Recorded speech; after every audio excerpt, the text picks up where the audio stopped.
existe a necessidade de que a mulher fale com a filha e que o pai fale com o filho, né. Agora, em geral, o que a gente observa é que as mães, até por terem o corpo parecido, terem vivenciado experiências, né, parecidas com das suas filhas, elas se sentem mais à vontade para compartilhar essas intimidades, porque falar de sexualidade é falar de intimidade, é falar de coisas que a gente precisa se sentir à vontade com o outro, porque a gente está falando de questões muito íntimas.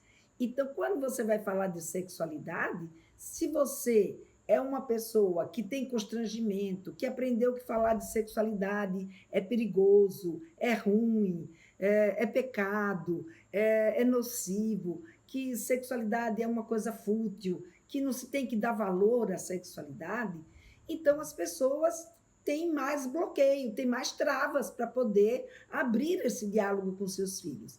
E se esse filho é do sexo diferente do dela e ela não desenvolveu essa relação de confiança e de intimidade, fica mais difícil para ela conseguir conversar com esse filho. Então acaba jogando para o marido. Não, já que você é o homem, é você quem conversa com o menino. Mas, na verdade, eu tenho muitas alunas, né, que têm filhos homens, né, são mulheres com seus filhos homens, e que são elas quem tem mais intimidade com o filho para conversar e não o pai.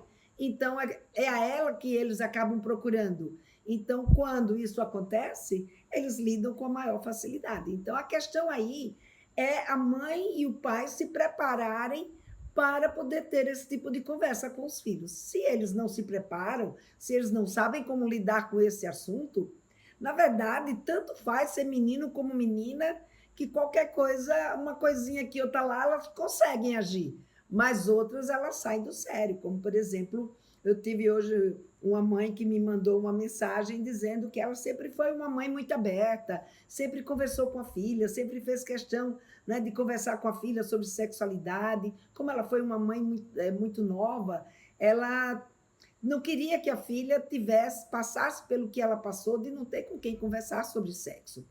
Então ela disse que sempre foi muito aberta, mas a filha começou a namorar e falou para ela que tinha feito sexo oral. E ela só, eu praticamente saí de mim, eu não sei como lidar com essa situação.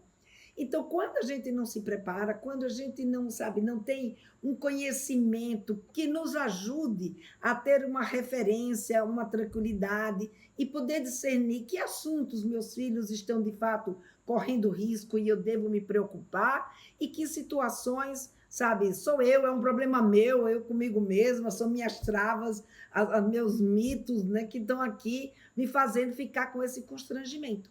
Quando a gente tem essa clareza, fica mais fácil essa conversa acontecer com os nossos meninos e com as nossas meninas. Daí porque eu criei o Papo Firme, né? Foi exatamente com esse objetivo de clarear, sabe, de fazer a gente questionar os nossos mitos, que muitas vezes a gente não questiona, compra uma história e leva essa história para o resto da vida sem olhar se aquilo que a gente está querendo exigir dos nossos filhos não é algo que está fora das possibilidades deles. E aí, quer saber como conversar sobre sexualidade com seus filhos? Clica nesse link e conheça o método Papo Firme Sexualidade na Adolescência.